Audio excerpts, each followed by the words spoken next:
ሰላም ጤና ይስጥልን ወደ ቻናላችን ተከታታዮች እንኳን ወደ ዕለቱ መረጃዎች በደህና መጣችሁ። ዛሬም በዓለም አቀፍ መድረክ ላይ ትኩረት የሳቡ ሁለት አንገብጋቢ ጉዳዮችን ይዤላችሁ ቀርቤያለሁ። ከሱዳን ኤልፋሻር ከተማ በተለይም ደግሞ ከዳርፉር ክልል እጅግ አሳሳቢና አስደንጋጭ ዜና ይዤላችሁ ቀርቤያለሁ።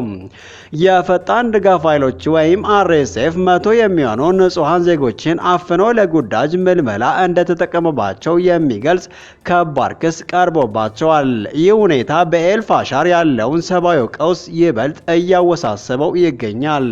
በሌላ ዜና ደግሞ ወደ መካከለኛው ምስራቅ እናም ወደ እስራኤልና ኢራን ግንኙነት እናመራለን። እስራኤል በኢራን የኒኩሌር መርሃ ግብር ላይ ወታደራዊ ኦፕሬሽን ማድረጓን ተከትሎ ዓለም አቀፍ የህግ ክርክር ተነስቷል። ይህ ጥቃት በዓለም አቀፍ ህግ መሰረት ምን ያክል ህጋዊ ነው የሚለው ጥያቄ የበርካቶችን ትኩረት ስቧል። የእስራኤል ድርጊት ህገወጥ የመሆን እድሉ ከፍተኛ ነው የሚሉ አስተያየቶች ሲደመጡም ዓለም አቀፉ ማህበረሰብ ውጥረቱን ለመቀነስ ጥሪ እያቀረበ ይገኛል። እነዚህና ሌሎች ጉዳዮችን በሰፊው የምንመለከት ይሆናል። አብራችሁን ቆዩም።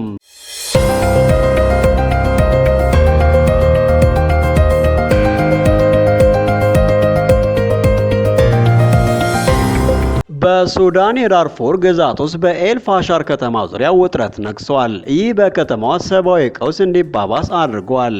ሰኔ 12 ቀን 2025 በወጣ ዘገባ መሰረት ከሱዳን ጦር ኃይሎች ጋር አብረው የሚሰራው የሱዳን ነጻነት ንቅናቄ የፈጣን ድጋፍ ኃይሎች አርኤስኤፍ ከበባ ካለባት ኤልፋሻር ለማምለጥ ሲሞክሩ የነበሩ 100 ሰላማዊ ዜጎችን አፍኗል ሲል በከባድ ቃላት ከሷል።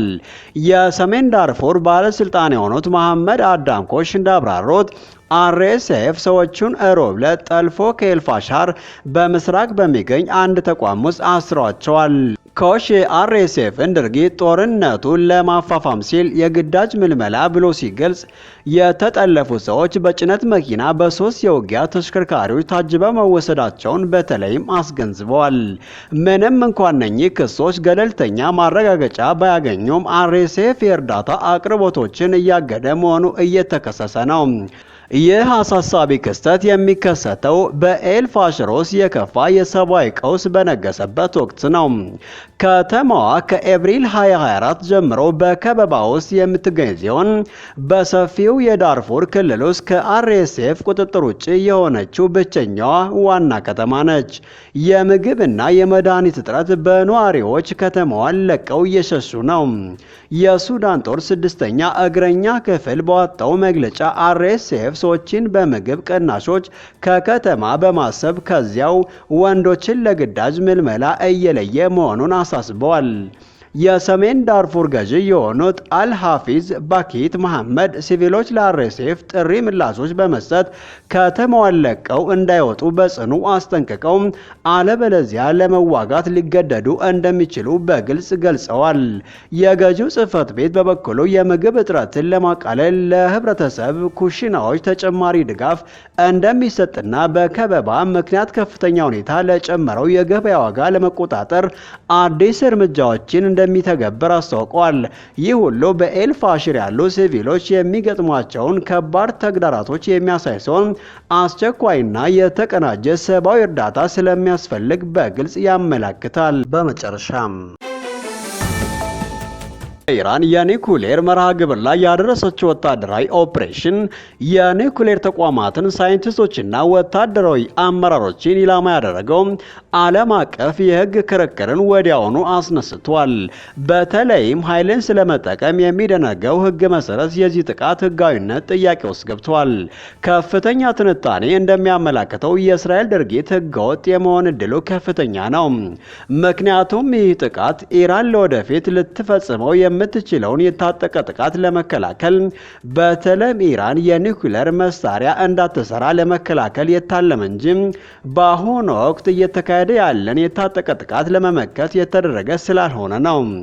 ዓለም አቀፍ ህግ በዩኤስ ቻርተር አንቀጽ 51 መሰረት ራስን መከላከል ቢፈቅድም ይህ ድንጋጌ በአብዛኛው የሚታሰበው በትክክለኛ የታጠቁ ምላሾችን ምላሽ ለመስጠት ወይም በጣም የተወሰኑና ጠባብ በሆኑ ሁኔታዎች ውስጥ ላሉ አፋጣኝ ጥቃቶች ብቻ ነው። የራስን መከላከል ሰፊው ትርጓሜ ብዙ ጊዜ ራስን መከላከል ወይም ሰልፍ ዲፌንስ እየተባለ የሚጠራው መንግስታት ሩቅ የሚመስል የህልውና ስጋቶች ላይ ወታደራዊ ኃይል እንዲጠቀሙ የሚፈቅደው በአብዛኛው በዓለም አቀፍ የህግ ባለሙያዎች ዘንድ ህጋዊ እንዳልሆነና አደገኛ ድንበር የለሽ እንደሆነ ተቀባይነት አጥቷል። እንዲህ ያለው መርህ ለኢራን ጦርነት ወይም ለሩሲያ የዩክሬን ወረራ ከተሰጡ ማማከኛዎች ጋር የሚመሳሰል ሲሆን መንግስታት የሩቅ ስጋት በሚሰማቸው ጊዜ ሁሉ እርምጃ እንዲወስዱ በመፍቀድ ኃይልን መጠቀምን የሚከለክለውን ህግ ያፈርሰዋል። ይህም በተፈጥሮ ያልተረጋጋ ዓለም አቀፍ ስርዓትን ያስከትላል። ስለዚህ የእስራኤል ብቸኛው አሳማኝ ህጋዊ ማረጋገጫ አስቀድሞ ራስን መከላከል በሚለው ጽንሰ ሀሳብ ላይ የተመሰረተ ሊሆን ይችላል። ይህ ጽንሰ ሀሳብ ቢሆን በሁለቱ ትርጓሜዎች ስር የሚወድቅ ነው። አንደኛው ጥቃቱ ሊፈጸም ነው የሚል ጥብቅ የጊዜ እፎይታ ወይም ደግሞ አንድ ሀገር የኒውክሌር መሳሪያ ማግኘት ከቻለና ለመጠቀም ቆርጦ ከተነሳ የመጨረሻ ድል ላይ ሲደርስ ጥቃት መሰንዘር የሚቻልበት ሰፊ አተረጓጎም ነው። የኢራን አመራሮች የኒውክሌር መሳሪያ ካገኙ በኋላ በእስራኤል ላይ የኒውክሌር ጥቃት ለመፈጸም በማይቀለበስ ሁኔታ ቆርጠው መነሳታቸውን የሚያሳይ ተጨባጭ ማስረጃ የለም። የኢራን ባለስልጣናት የሚያናድዱ የህዝብ መግለጫዎች ቢኖሩም እነዚህ ብዙውን ጊዜ ለሀገር ውስጥ የፖለቲካ ፍጆታ የሚውሉ ናቸው። ትክክለኛ የውሳኔ ሰጪዎችን ጽኑና ተግባራዊ ሊሆን የሚችል ፍላጎት አላሳየውም። በተለይም የእስራኤልን የራሷን የኒውክሌር መከላከያ ግምት ውስጥ ሲገባም ከዚህ በላይ ዛሬ ወደፊት የኒውክሌር ጥቃትን ለመከላከል የመጨረሻው ዕድል እንደሆነ የሚናገረው ክርክር ተግዳሮት ገጥሞታል። ኢራን ቦምብ ለመስራት ወራት እንደቀራትና በአሜሪካና በኢራን መካከል ዲፕሎማሲያዊ ድርድሮች በንቃት እየተካሄዱ እንደነበር ኢራን ቦምብ ለመስራት ወራት እንደቀራትና በአሜሪካና በኢራን መካከል ዲፕሎማሲያዊ ድርድሮች በንቃት እየተካሄዱ እንደነበር በመግለጽ ኃይል አልባ አማራጮች እንዳልተሟጠጡ ይጠቁማሉ።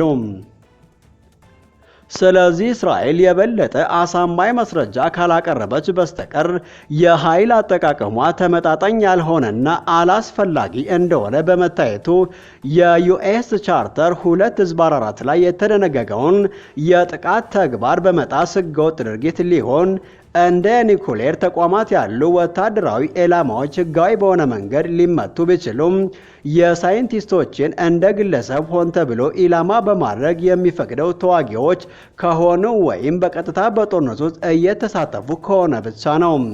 አብዛኞቹ ሳይንቲስቶች ሲቪሎች ናቸውና በጦር መሳሪያ መርሃ ግብር ላይ በጦር መሳሪያ መርሃ ግብር ላይ እንደ ተመራማሪ መስራት ብቻ የሲቪል ጥበቃቸውን በራስ ስር አያስቀርም። ይህ የኦፕሬሽኑ ገጽታ ህጋዊ ወታደራዊ ኢላማዎችን ኢላማ ከማድረግና የጠበቁ ሲቪሎችን ኢላማ ከማድረግ መካከል ያለውን ወሳኝ ልዩነት ያጎላል። ዓለም አቀፉ ማህበረሰብ ውጥረትን ለመቀነስና ራስን ለመግዛት ሰፊ ጥረቶችን አቅርቧል። የዩኬ ጠቅላይ ሚኒስትር ሰር ኬር ስታርመር ሁሉንም ወገኖች ወደ ኋላ እንዲመለሱና ውጥረቶችን በአስቸኳይ እንዲቀንሱ አሳስበዋል። ውጥረት ማባባስ በቀጠናው ውስጥ ለማንም አይጠቅምም የሚለውን አጽንኦት ሰጥተዋል። ይህ ስሜት በውጭ ጉዳይ ሚኒስትር ዴቪድ ላሚምም ተደግሟል። የኮንሰርቫቲቭ ፓርቲ መሪ ኬም እስራኤልን ከማውገዝ ተቆጥበው ኢራን የዩኬ ጠላት እንደሆነችና ኢራን የኒውክሌር መሳሪያ እንዳታገኝ እስራኤል ልትወገዝ አይገባም ሲሉ ተናግረዋል። ይሁን እንጂ የዩኬ መንግስት ይፋ አቋም በዲፕሎማሲ መፍትሄዎች ላይ ያቀረበውን ቁርጠኝነት ያጎላል። በዩናይትድ ስቴትስ ውስጥ ፕሬዝዳንት ዶናልድ ትራምፕ የእስራኤልን በጣም የተሳካ ጥቃት በግልጽ ደግፈዋልና ኢራን የኒውክሌር ስምምነት እንድትስማማ ግፊት ለማድረግ ይህንን እድል ተጠቅሞ ዲፕሎማሲው ካልተሳካ የበለጠ ጭካኔ የተሞላበት ጥቃቶች እንደሚኖሩም ፍንጭ ሰጥተዋል። ይህ ደግሞ የውጭ ጉዳይ ሚኒስትር ማርክ ሩቢዮ ዩኤስ በኢራን ላይ በሰነዘረችው ጥቃት ውስጥ አልተሳተፈችምና በአብዛኛው በአካባቢው የአሜሪካ ኃይሎችን ለመጠበቅ ትኩረት እንዳደረገች ከሰጡት ማብራሪያ ጋር የሚቃረን ነው።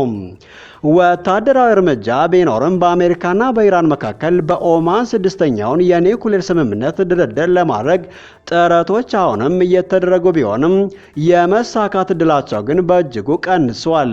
የጠቅላይ ሚኒስትር ቢንያም ኔታንያሁ ጥቃቶቹ የኢራንን የኒውክሌር ማበልጸጊያ መርሃ ግብርና የጦር መሳሪያ መርሃ ግብር ኢላማ ያደረጉ መሆናቸውን አረጋግጠው ኦፕሬሽኑ ይህንን ስጋት ለማስወገድ የሚያስፈልገውን ያክል ቀናት እንደሚቀጥልም ተናግረዋል። በሌላ በኩል የኢራን መንግስት ቴሌቪዥን ከፍተኛ ወታደራዊ ባለስልጣን መሞታቸውን ተዘግቧል። የሊበራል ዲሞክራቲክ ፓርቲ መሪ ሰር ኤድ ዴቪ የዩኬ ዓለም አቀፍ አመራር እንዲታይ ያቀረቡት ጥሪ በሰፊው የቀጠናውን ግጭት ፍርሃትና የኢራንን የኒውክሌር ምኞት ለመፍታት ወታደራዊ ውጥረትን ከማባባስ ይልቅ የዲፕሎማሲያዊ መፍትሄዎችን አብዛኛው የዓለም ማህበረሰብ እንደሚመርጥም ያመለክታል።